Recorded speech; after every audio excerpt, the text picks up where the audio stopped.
Hey, what's good, guys? Ryan here with the old man, just doing a podcast. Or I'm sorry. Was that a little too overkill? That was just with the old man. Yeah, that's me. Here with my dad, if that makes you feel any better. Yeah, the old man. Here we go. 1, 2, 3, 4. Well, hello. My name is Billy Diamond, and if you're just joining me for the first time here on the Branding for Entertainers podcast, I want to give you a big warm welcome, and hey, here's a hug from me to you. Okay. All right. Well, maybe that's a little weird, but anyhow, welcome. Listen, I've been a part of the entertainment industry for well over 45 years, and up until the late 1990s, I actually toured from coast to coast here in the U.S., doing road shows as well as fly-in shows, and I did it full time. But after my son was born, I got off the road and I turned to this side of the business. And being behind the scenes, specifically as a magician, I've developed and fabricated magic and several props for magicians and entertainers all over the world. But today, and more specifically, I help entertainers just like you with branding advice, because that's also my background. But aside from that, I'm also a graphic designer and, here again, an entertainer. I also make special custom branded products, but more importantly than anything else, I help and I guide entertainers through the brand process and the business side of the show. But hey, enough about me, okay? Welcome to Season 2 of the Branding for Entertainers podcast. That's right, we are now a seasonal podcast. Got a question for you. Have you ever had somebody that you looked up to, or maybe someone who inspired or they influenced you, or perhaps even helped you in doing what you're doing right now as an entertainer? The famous painter Bob Ross used to say, happy little accidents. Every time he made a slip up, he'd make it what he would call a happy little accident. Well, I don't think these things in our lives, when people come into them and people that we look up to, I don't think they're happy little accidents at all. In fact, I personally believe that people come into our lives at just the right time, at the right moment, and sometimes we could even look at them through a different lens and call them a hero. And I know I've certainly had my share of heroes throughout my lifetime, and that's exactly what we're going to talk about today in this episode. Whether you believe this to be true or not, you are a hero to somebody as an entertainer. And you might say, well, Billy, I'm just a comedian.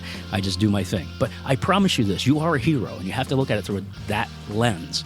Sure, it might not feel like it sometimes, but I promise you, as an entertainer, you are. You definitely are. And you have that ability to make that kind of impact on the people around you. So do me a favor, stick around, and let's talk about you as a hero and how that relates to you with your visual, verbal, and virtual branding. Back in my day, we had heroes. We had heroes like Superman, Batman, Spider-Man, and all that, right? Those were fictional characters. But there were characters in my life that did exist as I was growing up in the 1970s. And wow, we looked up to those heroes. Let me ask you this. Now, you were born in 1997. Yep, right. That's correct. And did you have any heroes growing up, or I think there's always people in our lives that we look up to. Maybe they're not necessarily superheroes, but were there people that you actually looked up to and you saw as heroes, and who were they? Go ahead. Just the three off the top of my head, definitely without a doubt, Steve from Blue's Clues. Second one, definitely Tobey Maguire as Spider-Man from the Raimi trilogy from like the early 2000s, and Michael J. Fox, who you might even know from Back to the Future, which, oh my God, that is like one of my favorite movies. It's such a great movie. Yeah. Okay.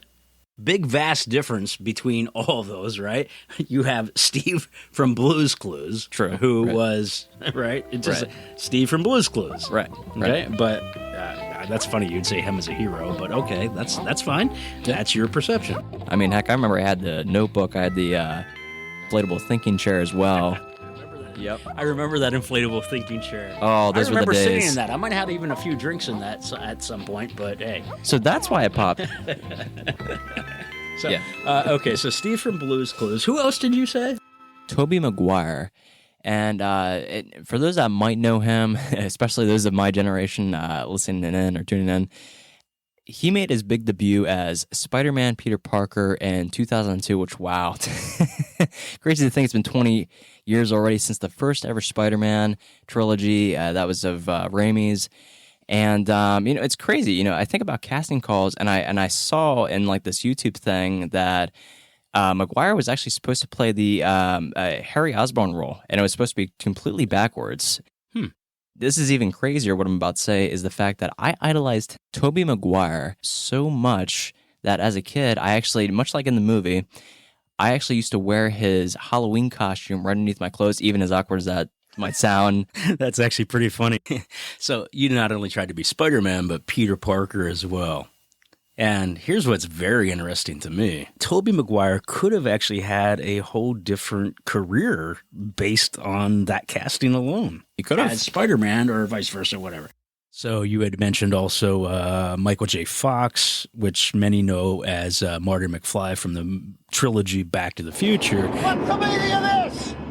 Find out in 30 years! It's about the future, isn't it? What was it? What was your fascination there? Or you equated him as a superhero or just a hero? Maybe not a superhero, but a hero. What was it about that?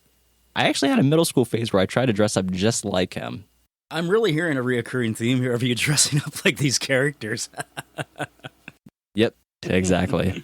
So aside from trying to dress up like them, I don't know, what was the fascination? He was actually the reason behind why I was initially going to go to Hollywood and get into movies long before I decided to get into YouTube, TikTok, and all that stuff. That was my generalized push. So I'm kind of teasing you a little bit about dressing up like these guys, right? But I have to wonder, is there another motivating factor of the reason that you really like them or you kind of gravitate to them? All three have the same exact traits, just being charismatic, that guy next door that was just that likability. And I think I just always somehow associated myself in their shoes, and that they were pretty much my my motivation. Well, I think that's a really good answer, and it really does explain the deeper issue of why you looked at these guys as actual heroes in your life, because that is what we call a branding archetype. And you just explained it actually pretty much word for word without knowing branding, and that's that you look at them as the guy next door. And that is an archetype in branding of how to brand and how to brand well. And there's a whole series of different archetypes, and that's for a whole nother episode. But wow, so that's a really good answer there, son. When it comes to a brand and perception and heroes and all that, and what we're going to talk about today, you just really went boom, boom, boom, boom, boom, boom, boom, boom, boom, boom, boom. I know, I was all over. It's okay. No, it's fine. You kind of took the lead on this, and that's fine. Okay. Because what I heard in your voice is you got excited about the fact of your heroes or superheroes, if you will, right? Whether they're superheroes or not, I don't think you can call Blue's Clues Steve a superhero. But yeah, Steve, I wouldn't say is really like your average superhero, whether it's Spider-Man, Batman. You get the idea. He's more along the lines of, I would say, that the guy who more so, if you were to like go to a daycare of some sort where there was kids gathering around, you're just like, okay, let's gather around for circle time, we're gonna put on Steve. Or the guy that you kind of idolized throughout your elementary years, he was that kind of guy. It's like a favorite teacher that you look up to. Is how I would preface it. And break, record scratch, insert here. We have to pause for just a moment, and that is for me to say that I have so many entertainers that I've worked with over the years that do the family market or the primary children age group, even assembly school shows. I want you to think about something just for a moment. You are their hero. We're going to talk about that in this episode as well. Let's jump back in for now. I think every one of those three characters that you have just said, they have been to you in your perception with branding, and as they relate to you, they're relatable because you can relate to them as the guy next door that is a likable person. Is that fair? I think that's 100%. I couldn't have said it better myself. That's kind of you as a character, and, Yeah, and exactly. how you even present your brand as the movie guy. Right? Exactly. As the movie guy on TikTok and some Precisely. of the other Precisely. platforms that you're on. So anyhow, I want to talk a little bit about my day. If we can reminisce just for a little bit. Are you cool with that? Yeah, that's fine with me. So when I was growing up in the 1970s, we had heroes too. And those heroes did wear capes, by the way. And the hero that I remember was a guy by the name of Evel Knievel. And Evel Knievel was just amazing because what I realized as a kid of like 6 or 7, we looked up to this guy. So he was a daredevil. He was a stunt guy. And some of the people that are listening to this podcast are older and they understand, but there are other kids, I shouldn't say kids, but there are other people that your age and even younger, okay, that had no idea who Evel Knievel was. But you're a little well-rounded because you and I have talked about Evel Knievel over the years. Absolutely. But so you're not totally naive to Evel Knievel. But here's the thing about Evel Knievel. Evel Knievel was this stunt guy. He would do motorcycle jumps. In fact, of all heroes when I was growing up, Evel was my hero. Let me tell you how. Listen, in 1987, I recreated Houdini's underwater trunk escape in the Susquehanna River, Harrisburg, Pennsylvania. Then I also worked with Hollywood Stunt World the year after that. Actually, it was the same year. And I did a monster truck challenge where they locked me in a box and a monster truck came down through and just crashed the box. I ended up in the truck.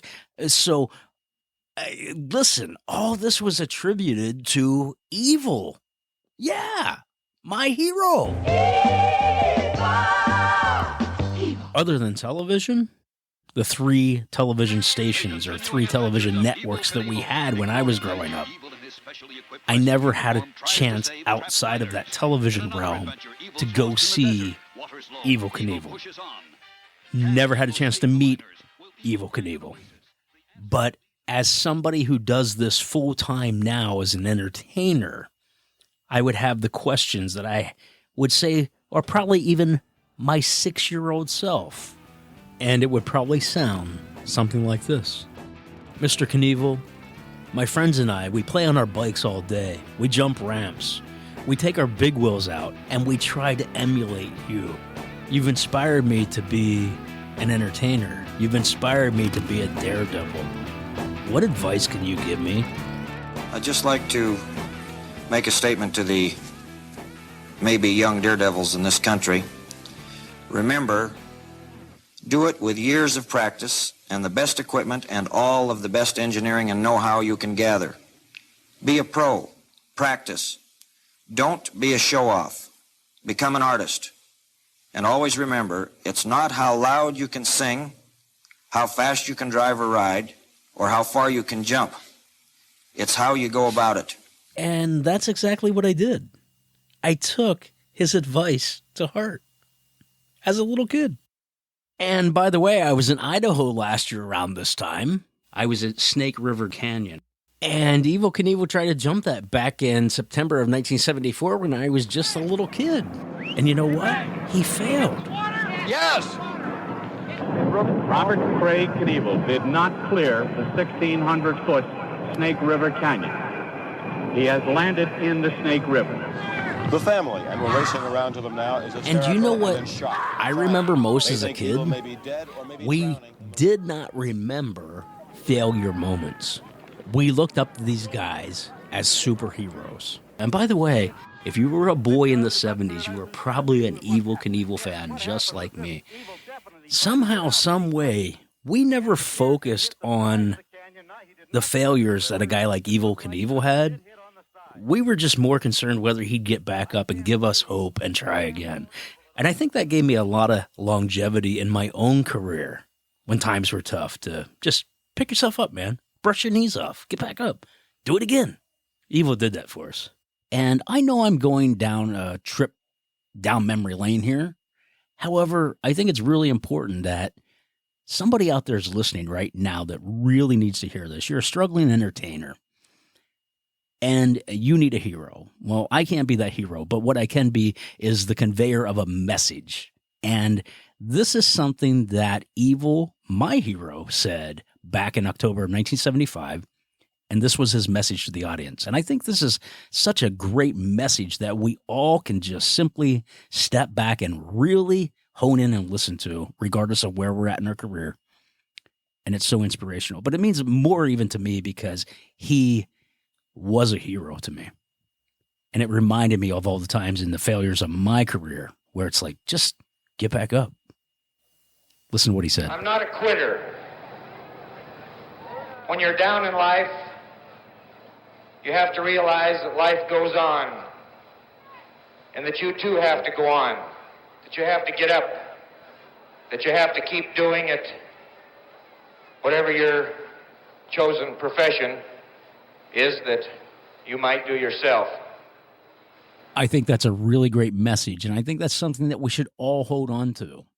You see, just a few months prior to that, Evel found himself in England trying to jump buses. This is after the Snake River Canyon, went to England, and he failed miserably. And he vowed that he would never, ever jump again. But you just heard the message. He brushed his knees off, got back up. He gets to Wembley Stadium. It's a 100,000-seat arena. Let's continue my story with my son, Ryan. Do you know how many tickets he sold? How many? 3,000 tickets for a 100,000-seat stadium. Wow. Now, this is all precursor to the internet. Right. We didn't have that kind of publicity where you could get instantaneous notifications All out to people. Billboard or Right, the way Barnum did it. Yeah, I mean, And it was word of mouth. It was if hitting it- the streets. It was doing whatever you had to do to get the word and the publicity out. You had said at one point about Evel Knievel, as far as him being the hero, and I forget how you said it exactly, but something along the lines of his failures and all that stuff. But to you guys, to your generation, like he was the ultimate Spider-Man. I personally, and it's funny because I was just thinking that even despite his failures, it was kind of much like Spider-Man, does whatever a spider can. Kind of the same applies with Evel Knievel. Like, despite, even though he might not have been able to like do it all, he died trying. He was a badass. Evel was a badass, and kind of like Spider-Man. I mean, Yeah. now that I think about it, with like Spider-Man movies and things like that, yeah, he had failures, right, where he'd fail at trying to fly or whatever. But anyhow, back to the whole Wembley Stadium thing. He sold 3,000 tickets. That was it. But he went to England and he changed the whole perception of how he promoted. He went from 3,000 tickets to filling it to an 80,000 capacity just by word of mouth and getting over to England and really pushing his brand and really pushing Evel Knievel. I didn't know that as a kid. I was just a young kid at the time. But imagine that. He went from 3,000 sold tickets to 80,000 seats just by getting the word out. We didn't have social media. We didn't have that ability. You kind of grew up on the advent of the internet, right? Yeah. It was just kind of up and coming when you were born. Yeah. Right? Yeah. You're dial-up internet, all that stuff. 25 now, so Yeah. Yep. so it was just on the onset. Right. But these heroes that we're talking about, let's get back to that. These heroes meant something to you. They had a place in your heart. I'm touching his heart right now. I'm touching his head. They had a place in your mind, right, Ryan? Yep. He's pulling away like, get the hell away from me, Dad. But they made an impact, right? Yeah, they did. And they A very strong one. And they did it with not just the emotion of the guy next door, but they pulled in the brand. Hey, we'll be right back after this. Hey guys, I want to talk to you really quick about a podcast that I've been listening to over the last couple of weeks called The Professional Magician.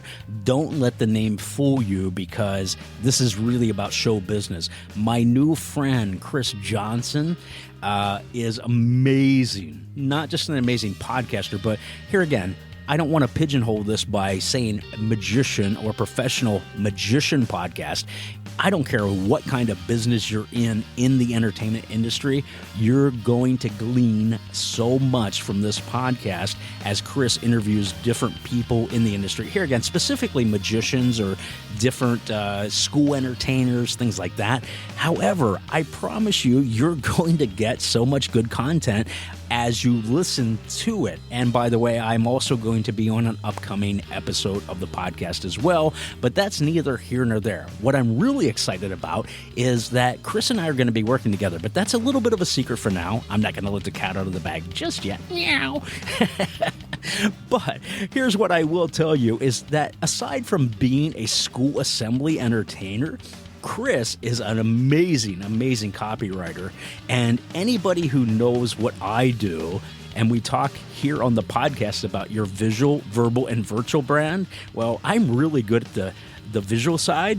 And here's what I do know. Chris is amazing at the verbal side, whether that's your website or even writing copy for your show or whatever that looks like, or your EPK. You don't know what an EPK is? That's your electronic press kit. He's really amazing at really formulating that so that he speaks the volume for you and he gets to kind of know you. And I'm a little all over the place. I sound like a crack monkey. I'm sorry.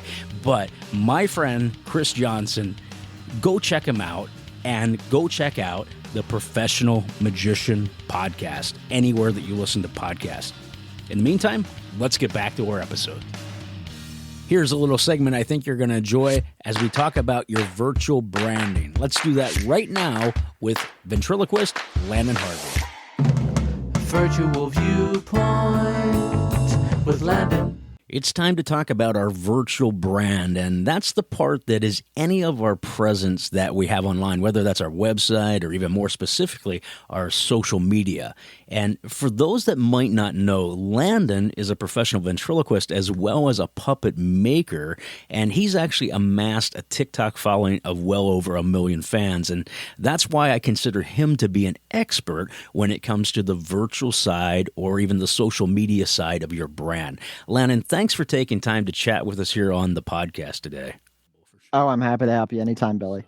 So in today's episode, we're actually talking about heroes, and I just wanted to ask you a question, and that's that as you began your career in ventriloquism, did you or do you even now have any heroes or people that either inspired you or that you have looked up to over the years? Absolutely. For me, I idolized Jeff Dunham, and I wanted to be just like him.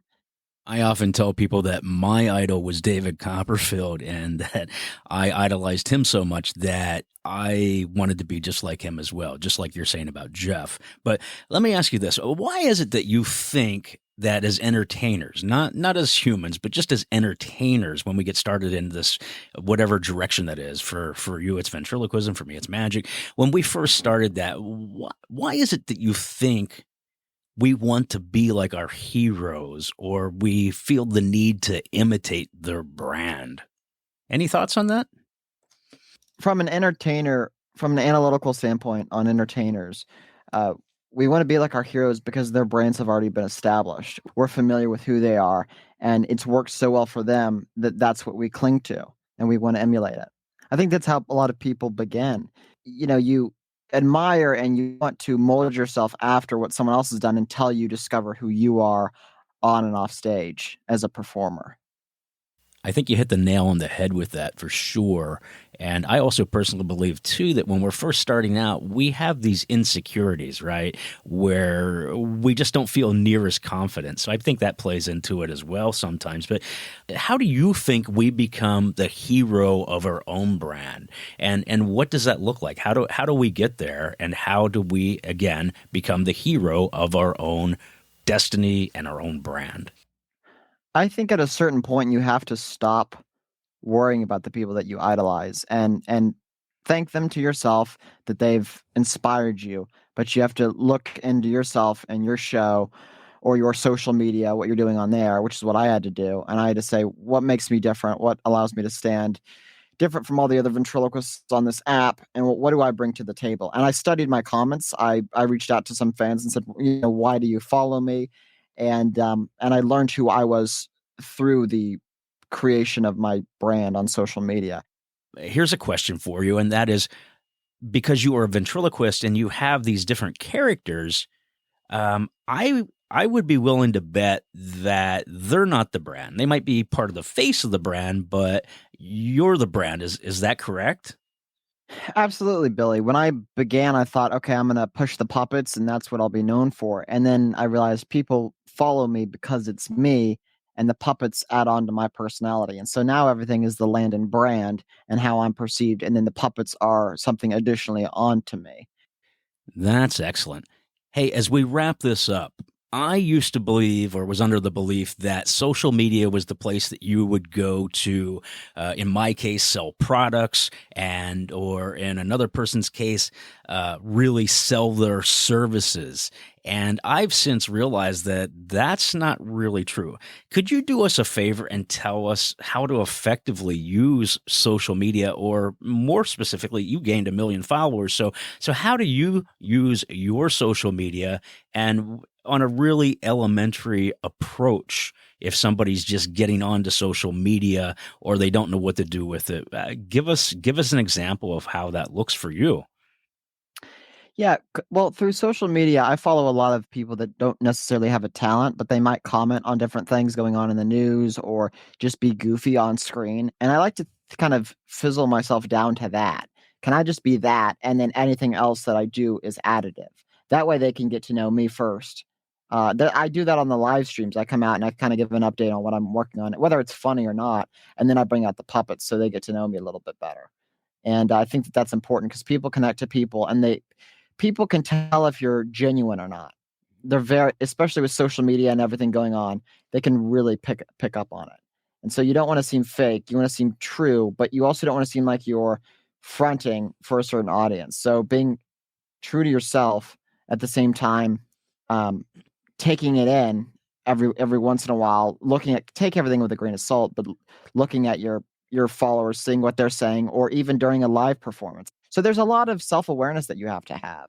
I have to realize that Landon is a brand. It's not just a person, and how do I want my brand to be perceived? That's excellent.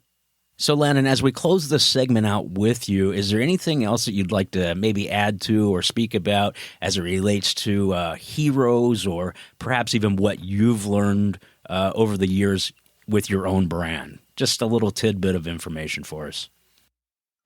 Yeah, I mean, in summary, I think it's important that you don't put your heroes on a pedestal and that you appreciate them for what they've inspired you to do, but maybe just stop watching them for a while and work on your own stuff. Because I used to watch my heroes too much, and I was upset that I wasn't ever going to be like them or this or that, and it kept me from figuring out who I was. And I needed to just spend more time on the Landon brand. And through doing that, I've been able to establish who I am. And now my heroes know who I am, which is kind of interesting. So, and they'll know more of me as my career builds from here on. So I would say spend time on your brand, see how it's perceived by others, write out how you perceive it. And if you're comfortable with that, great, continue what you're doing. If you don't like the way that you're perceived, why is it that is? Analyze that and find a way to respond to that or to alter it. Maybe it's the way that you present yourself. Maybe it's what you wear. Maybe it's something that you responded to a month ago on a social media video, and you can either do an apology video for it, or you can say, I've learned from that and I'm going forward with this information. There's a lot of ways that you can be genuine to your audience without totally feeling vulnerable. Well, thank you so much for all your great advice and being a part of this particular podcast, Virtual Viewpoint with Landon. We'll talk again real soon, but thank you, buddy. It's great advice. So thank you very much. I appreciate it. Absolutely, Billy. Take care. Virtual Viewpoint with Landon. Well, there you have it. That is the virtual side of branding with Landon Harvey. And I just want to wrap this episode up, put a nice little bow on it, and I want to talk to you a little bit about, and we'll do this really briefly, okay? We're not going to stretch it out, but I want to talk to you about visual branding as a hero, as well as the verbal side of branding, okay? So let's do that right now. The name of this episode is called The Invisible Cape. From a visual branding standpoint, I want you to recognize that at all times, be aware of everyone around you, whether you're on stage or even off stage. You do wear an invisible cape. I promise you that. You'd be amazed at how many people look up to you as an entertainer, and you possess the talents and the certain set of skills that they just don't have, or maybe I don't even have.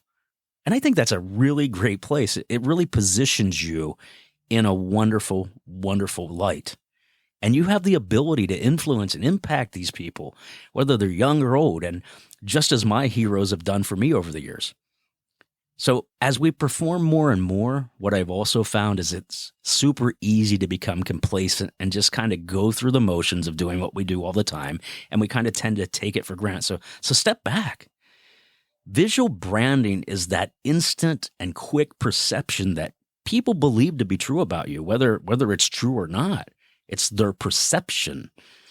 So, we talk about visual branding. It's about when they see you or they watch your show or even how you interact with them is part of visual branding, because it goes well beyond your logo or even that wonderful looking website or that awesome backdrop that you might have on stage to offer production value.